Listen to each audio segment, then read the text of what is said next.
As of right now, Michael Burry is famous for two actions he's done over his lifetime. The first action is being part of the Big Short and making tons of money by shorting the housing market before the 2008 recession. The second, more recent movement was when he bet big against Tesla. Yet, behind this, a lot is going on, including a vast amount of large bets on certain asset classes and Burry actually deleting his Twitter account. In this video, I will cover why Michael Burry is warning of the potential of a huge stock market movement and whether I personally believe there's any substance behind these predictions. Welcome to Casgains Academy. If you're new to the channel, please consider subscribing for more content like this, and let's get right into it. A lot of you likely know Michael Burry for shorting the housing market before the 2008 recession, but he's actually been in the investment space for much longer than 2008. In fact, he's actually done quite well in the previous years that he managed his fund Scion Capital. As you can see in this image that dates back to the first quarter of 2008, Michael Burry generated massive returns before the 2008 housing bubble. There are 4 columns here: the year, the gross return, the net return, and the S&P 500. The gross return is a return he had before his performance fees, and the net return is his return after the performance fees. Even net of fees, Michael Burry was able to beat the market most of the time. In the end, he returned 472.4% since inception of his fund, which was much more than the S&P 500's corresponding return of just 5%. Clearly, Michael Burry is fantastic at spotting and betting on short-term trends, which is why I believe we should all at least pay attention to what he does and says. Now you might think that Michael Burry's latest bet against Tesla was because he doesn't believe in Tesla stock as a long-term investment opportunity. However, the truth is that Michael's bet against Tesla was simply just one bet out of many on a major stock market movement. With that being said, let me explain what I mean by that. Unless if you've been living under a rock, you'd know that the US government has printed a substantial amount of money over the past few months. With this massive increase in the money supply, Michael Burry believes that there is a huge macroeconomic trend occurring right now, which ultimately ties down to 2 words: speculation and inflation. In order to gain some context clues as to what macroeconomic trend he's betting on, we need to go back to what happened with Michael Burry's Twitter drama. If you hadn't heard of that before, Burry was putting out tweets in early 2021 that ended up leading the SEC to pay him a visit. Because of this, he deleted his Twitter account. First of all, to start with speculation, he believes that the speculative stock bubbles ultimately see the gamblers take on too much debt. In other words, investors are purchasing too much stock with loans, which is better known as margin. When a lot of investors are investing on margin, a stock market crash is inevitable due to margin calls. A margin call is when investors on margin are forced to pay back their loans when their margin account ends up being low on funds. When this happens, these investors have 2 choices: to sell stocks in order to cover the loans or to deposit money in their account. Both choices negatively impact the market. If investors sell stocks, the market goes down, and if investors have to deposit money in their account, then they don't have as much money to buy stocks, which lowers the buying activity. The problem is that when this happens, a cycle happens. The market drops lower, which leads more investors on margin to get margin calls. When more investors get margin calls, then the market drops lower, which leads more investors to get margin calls, leading the market to drop even lower. As you can see, more margin means that market crashes become exaggerated. Even a sliver of bad news could drop the market by a significant amount by starting this cycle. Michael Burry believes that this situation demonstrates how the market is dancing on a knife's edge. Burry then went on to say that people say I didn't warn last time. I did, but no one listened, so I warned this time. And still, no one listens, but I will have proof I warned. Michael Burry also went on to change his username and profile picture to Cassandra. By doing this, Burry is referring to a priestess in Greek mythology who had a curse where she was forced to share true prophecies, but nobody ever believed her. The other factor that Michael Burry is concerned about is inflation. Back in February, Burry stated that the US government is inviting inflation with MMT-tinged policies, brisk debt/GDP, M2 increase while retail sales, PMI stage 5 recovery, trillion more stimulus and reopening to boost demand as employee and supply chain costs skyrocket, #paradigm shift. That might have sounded like nonsense, but there's a lot of meaning packed behind these 3 sentences. First, let's start with the US government is inviting inflation with its MMT-tinged policies. MMT stands for Modern Monetary Theory, which is an economic theory that governments who control their currency like the US should print money in order to pay for government spending. So in simpler words, Michael Burry is stating that the government printing is going to create inflation. In the following sentence, Burry mentions how there's brisk debt/GDP, M2 increase while retail sales, PMI stage 5 recovery. Firstly, the US debt is increasing relative to GDP and doing so abruptly. To explain the next part, M2 is a measure of money supply that is included in the calculation for money supply. Burry is saying that the government is boosting the money supply while retail sales in the PMI, also known as the Purchasing Manufacturers Index, are experiencing a V-shaped recovery. In other words, the government is printing money while the economy is already recovering. In the last sentence, he explains how the reopening of the economy and stimulus money are both boosting the price level of consumer goods. As a result, wages are on the rise as supply chains are struggling to meet demand. Now you might be asking, what will this all lead to? Michael Burry hinted on Twitter this could lead to the black swan event of hyperinflation. Hyperinflation is when there is excessive inflation in a government's currency. Typically, a currency would have to depreciate more than 50% per month for the situation to qualify as hyperinflation. Michael Burry explained how throughout these years, the structure was quietly building itself up for the blow. Germany's inflation cycle ran not for a year but for 9 years, representing 8 years of gestation and only 1 year of collapse. In other words, the process of inflation with the US dollar could be fast and stretched.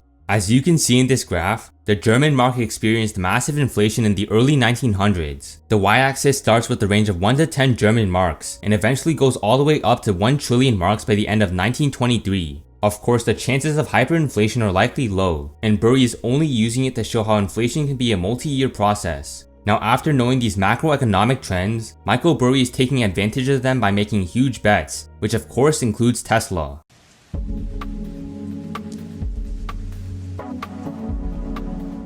In Michael Burry's most recent 13F filing with the SEC, he revealed his massive bet on the two factors we talked about earlier, speculation and inflation. You may have seen on the mainstream media of Michael Burry purchasing Tesla put option contracts for $530 million of stock. However, there's plenty of other components of his macroeconomic bet. As you can see, he purchased put options on $171 million worth of TLT, which is a treasury bond ETF. This signals how he's predicting for either higher inflation or the Federal Reserve being forced to raise interest rates. This is because when interest rates go up, bond prices must go down. So essentially, his put option on TLT is betting on higher interest rates. Additionally, we can see how he has call options on Google, Facebook, a fund that shorts treasury bonds, Kraft Heinz, CVS, and NetApp.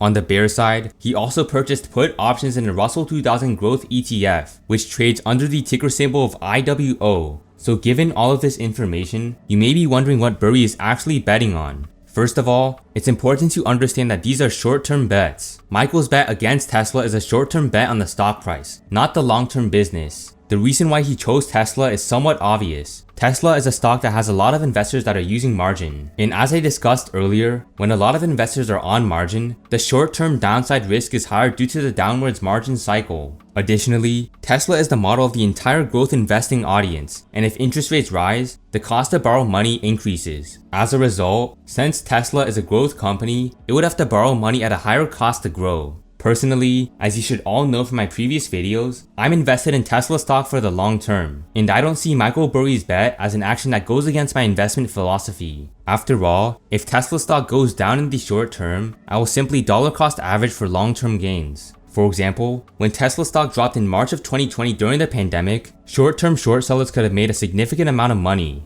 On the other hand, long-term investors who purchased a dip in Tesla stock in the pandemic also made substantial amounts of money. When it comes to Burry's options on IWO, TLT, and TBT, the trend is quite obvious. Burry is betting on higher interest rates. He owns put options on IWO and TLT, which are both ETFs that trend downwards if interest rates go up. Additionally, he owns call options on TWT, which is an ETF that shorts treasury bonds and goes up if interest rates go up.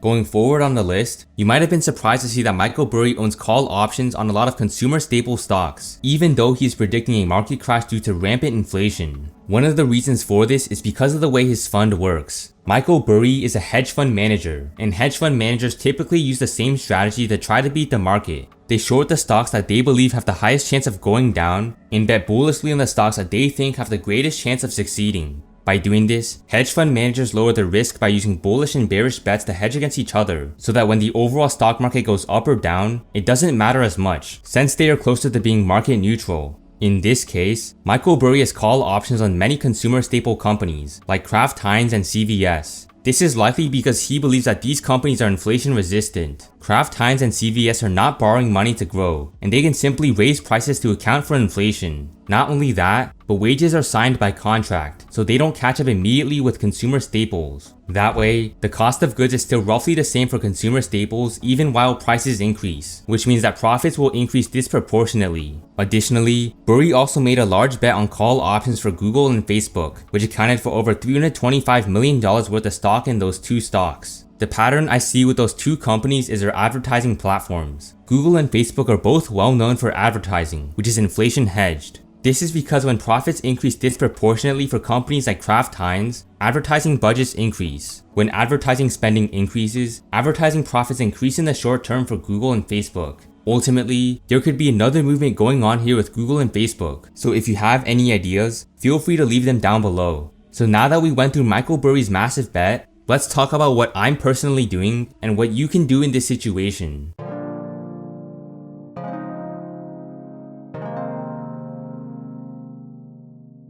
During this changing market climate, there's a lot of uncertainty about what is going to happen. For all we know, Michael Burry could be wrong about this entire movement. After what happened in 2008, many often say that Michael Burry is often too early. And like the famous economist John Maynard Keynes has said, the markets can remain irrational longer than you can remain solvent. Burry's prediction for the 2008 crash was 3 years premature, and the same occurrence could be happening right now. With that being said, as a long-term investor who is optimistic about the US economy in the next few decades, I'm personally reacting to the situation in a way that sets me up for the long term. Essentially, what I'm doing is holding my positions in some form of gold, crypto, stocks, commodities, and cash, so that I'm prepared for anything in the short term. However, all of it ties down to being a long-term bull in the stock market. If inflation is rampant, I'll sell my gold and crypto to purchase stocks. On the other hand, if the market continues to go up in the long term, I will already have a relatively large amount of money in stocks. And lastly, if predictions for inflation are overblown, then I'll simply purchase stocks with my cash position. This is just my perspective on what I'm doing as a long-term investor. Michael Burry is a short-term investor, and I watch him speculate on what could happen in the short term accordingly. However, in the end, I still believe that the US economy is going to come out strong. If you decide that you're a short-term investor, I would warn you to not be too risky and only invest with money you can afford to lose, especially with options trading. There are many constraints with options including time decay, implied volatility, delta, and much more. Now, as always, keep in mind that I'm not a financial advisor and you should always do your own due diligence. Here on this channel, I will continue uploading investing content on how to best deal with these changing market climates. I hope to provide as much value to you guys and set up your portfolios to have substantial returns long term. If you can support the channel and also want to receive insight on how I am personally navigating my brand new $25,000 portfolio towards $100,000, check out my Patreon in the description below. Thank you for watching as always, and if you enjoyed this video, please hit the like button and subscribe, and I'll see you in the next one.